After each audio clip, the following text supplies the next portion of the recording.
So we're going to do another example. We're going to solve this system by Gaussian elimination.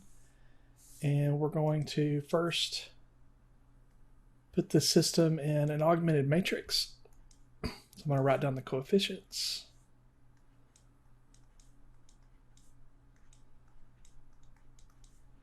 Augmented with the right side of the equation. And the first step is to make the top left entry a 1, and it already is a 1. So I need to use this 1 to eliminate the 2 below it, and I also need to eliminate the 1 in the third row. So I'm going to use both operations at the same time. So I'm going to replace row 2. I need to subtract 2 row 1 to do that. And I also need to replace row 3. And I just need to subtract row 1. So I'm going to write down row 1 in my next matrix because I'm not changing that one. So let's do row 2. We're going to subtract 2 times row 1. So we got 2 minus 2, 0. That's what I wanted. 4 minus 2 be 2. Negative 2 minus 4. So negative 2 minus 4 would be negative 6. 11 plus 2 is 13. So that's row 2. And now for row 3, 1 minus 1, 0. 3 minus 1 is 2. Negative 4 minus 4. No, negative 4 minus 2 is negative 6. And then 12 minus negative 1 is 12 plus 1. That's 13. And if we notice here that these two rows are exactly the same. So when you see that, you can go ahead and say, let's replace row 3 with row 3 minus row 2. So what's going to happen if I subtract row 2 from row 3, we're going to get a row of zeros.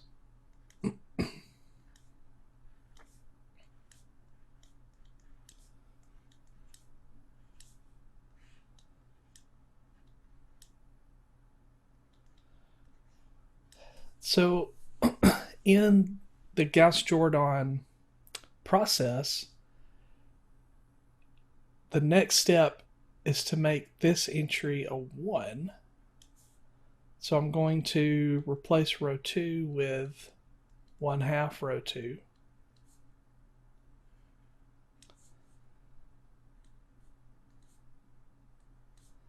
So I'll write down row 1. I'm not changing row 1. I'm not changing row 3. And row 2 is going to be 0, 1, negative 3, and 13 halves. So next is to take this 1 and eliminate all the other entries in that column. I already have a 0 below it, but I've got to eliminate the 1 above it. So I'm going to take, I'm going to say replace row 1 with row 1 minus row 2. I'm just going to subtract row 2 from row 1. That'll make that a 0.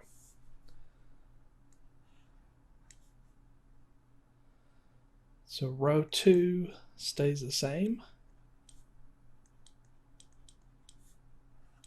Row 3 stays the same.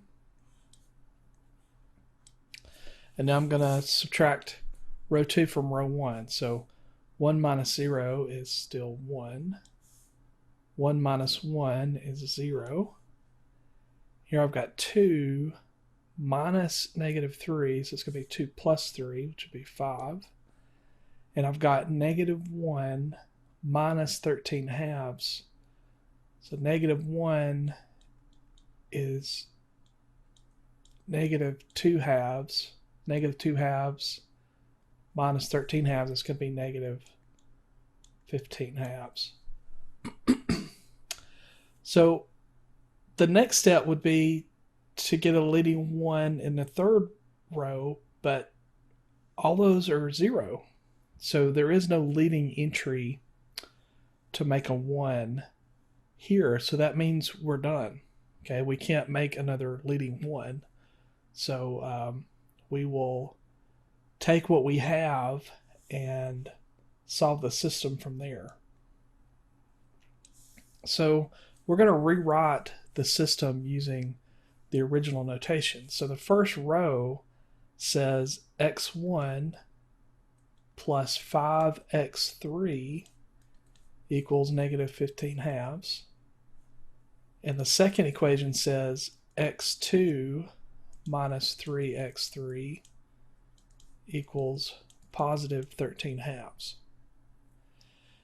And if we have 2 equations but 3 unknowns, that means we're going to have infinitely many solutions.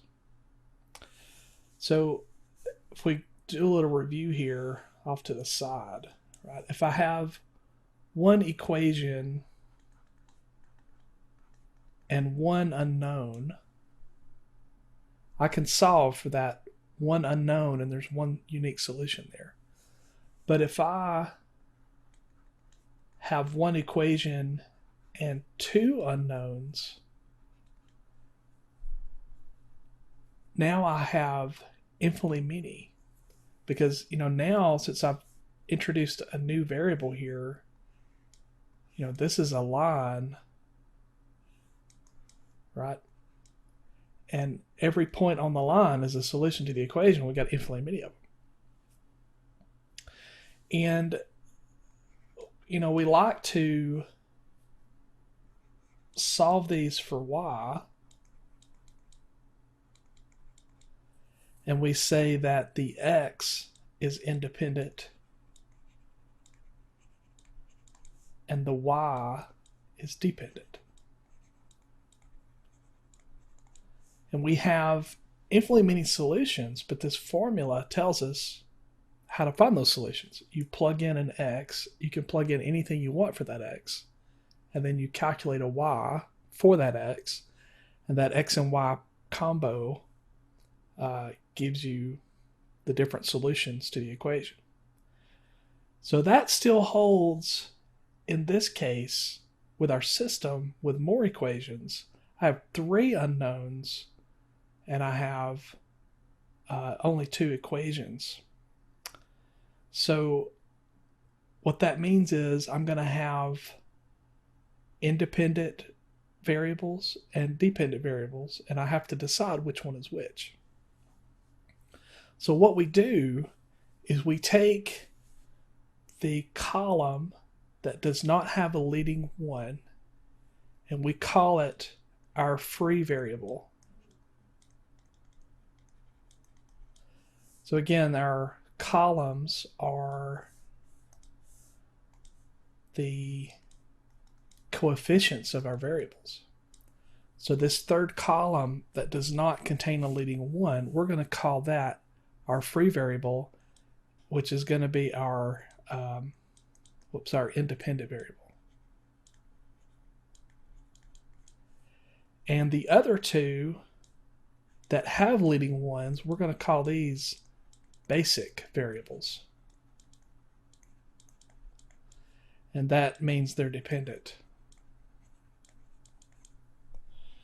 So if you have leading 1s in a column, they correspond to basic variables. And if you have a column without a leading 1, we're going to call that a free variable. When we write our solution, we're going to solve for the basic variables and get formulas in terms of the free variables.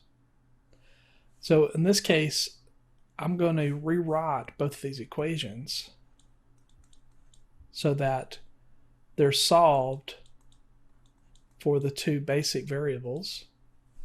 So all I have to do is move the x3s to the right side.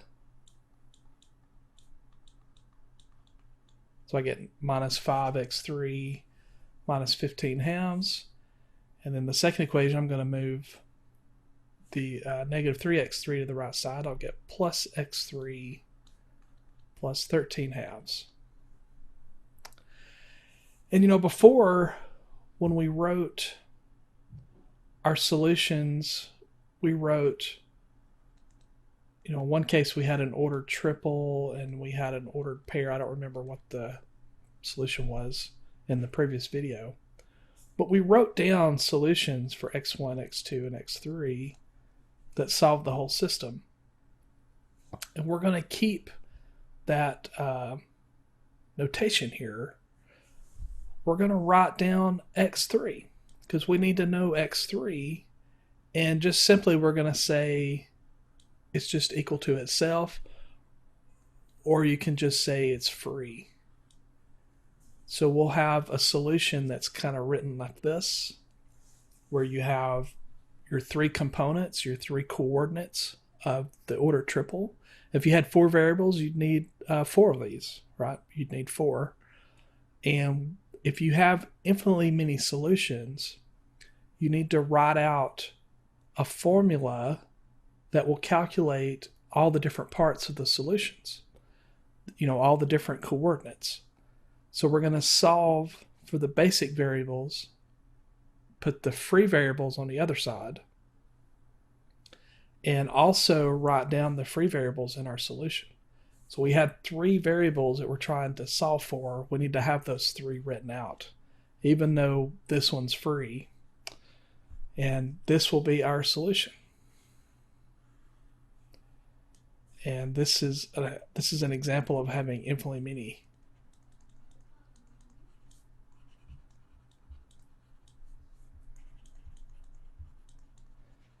So if you have infinitely many solutions, you can't write them all out, right? You can't list them out. But you can write a formula that explains how to come up with the solutions. Okay? Just like here we have this equation that has 2 variables and 1 equation. It has infinitely many solutions, but we have a formula that tells us what to do to find those solutions.